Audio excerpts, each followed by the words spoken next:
Hi guys, my name is Sravin and today we're going to solve a problem on round robin algorithm.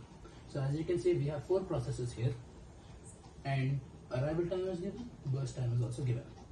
So what is the main criteria for a round robin program? It's time quantum. So let's understand what time quantum is initially first. So as we know, generally when a process executes, it goes into the ready queue. When it is in the ready queue, that is the RAM. During execution, it is moved into the CPU. So when this goes here into this, it is ready to be executed. In round robin's case, a particular time quantum is given. Let's say here the time slice or the time quantity or time quantum is 2. So the CPU is only going to execute the given program or the algorithm for two time units. Doesn't matter what the burst time is. It is only going to execute for 2 minutes, 2 time units. So in this case, we have time slice given as 2. This is 2 time units. So we're going to have 2 Gantt charts. One is ready queues, one is running queues. So for basic or better understanding. Now, arrival time for P1 is given as 0. Let's just say P1.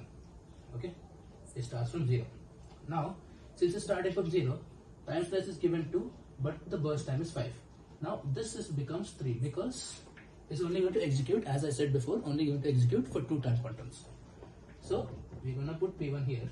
It's going to start from 0 and it is going to execute for 2. Now is this completed? It's not. At the same time, P1 and P3 are put into the ready queue. The basic property of round robin is nothing but if the given ready queue is not completed in the given time quantum, it is sent back into the ready queue. That is, ante basically ala cheppalante ready queue nunti ikkada running queue loki ravalante, it has to be present in the processes, and once it is there akkada undaka okavela time quantum unna time quantum ki it is exceeding than the required time quantum, it is going to be sent back into the ready queue to be continued after the process is done. Now, if this gives us a basic idea of how round robin works. Now, if we continue solving the program, now since the burst time is 5, but the time quantum is 2, it is not completely completed. So this becomes 3. Then we come into P2. Now in the ready queue, we are going to add P2 and P3 because they are ready to come into the running queue. But what happens to P1 since it's not completed? It goes back into the ready queue. Now P1 is back here. Now P2 comes here. It executes for 2, becomes 4, this becomes 2. Now, since it's not completed, P2 goes back. Then comes P3.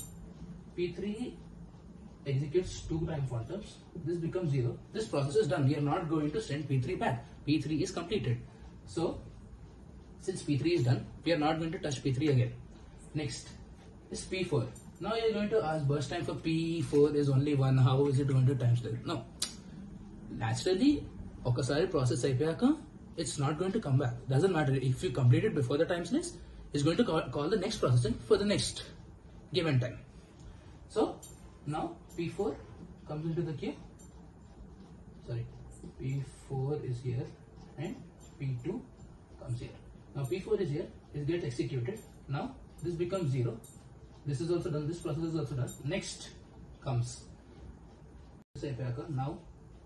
Since P3 is already done, we are going to jump back into P1 because ikkada ready queue loki P1 comes before P4 since we have inserted it before. So when we go to P1, this gets executed. Time quantum kante ekku undi, since it's more than time quantum, it is going to become 1 and P1 is again going to go into the ready queue after removing this from here. Once you put P1 back, it executes for 2, then it goes back into the ready queue. Then comes P4. Now, since P4 ka burst time is only 1, it's going to only execute for 1 time unit. We are not going to put 2 time units. You have to be very careful. Ikkada P1 2 times executed, P4 ki it's only going to exceed only once. So instead of putting 10, we have to put 9. Only 1 time unit. Now once this is done, P4 is done. P4 is 0. It's executed for 1 time, 1 unit time. Then we go back up. Now we come in the ready queue. We have P2. Once we come to P2. P2's time unit is 2. Burst time is 2. Is going to time quantity is also 2. Now it's going to run for 2 is gonna go to 11 and P2 is also done. We don't have any business with P2 either. Next comes P1. P1 has only one time unit. Now after execution of P1, it goes to 12. Now this is our given Gantt chart. So I hope you get a rough idea of how to do round robin programming using the given functions. Now, other than arrival and burst time, we have 4 other boxes. One is the completion time, one is the turnaround time, waiting time and response time. So what exactly is the turnaround time? Turnaround time, let's say completion time is basically from the given Gantt chart, wherever P1 is last executed and completed, that is where you know that that's the completion time. So in this case, let's just say completion time for the process P1 is 12. For P2, it's 11. For P3, it's 6. And for P4, it's 9. This is the completion time for the given processes, for the 4 processes in the round robin. Now, turnaround time from the given formula here, completion time minus arrival time. Completion time is 12, arrival time is 0. So, turnaround time is 12. 11 minus 1, 10. 6 minus 2, 4. 9 minus 4, 5. Then waiting time, turnaround time minus burst time, 12 minus 5, 7. 10 minus 4 is 6. 4 minus 2 is 2. And 5 minus 1 is 4. This is our waiting time. And response time is CPU first time arrival, first time execution and minus arrival time. Generally, we don't usually have response time here, but in this case, we are going to give it so that you guys have a better understanding. So, CPU's first time, arrival time. First time is when response time 0, right?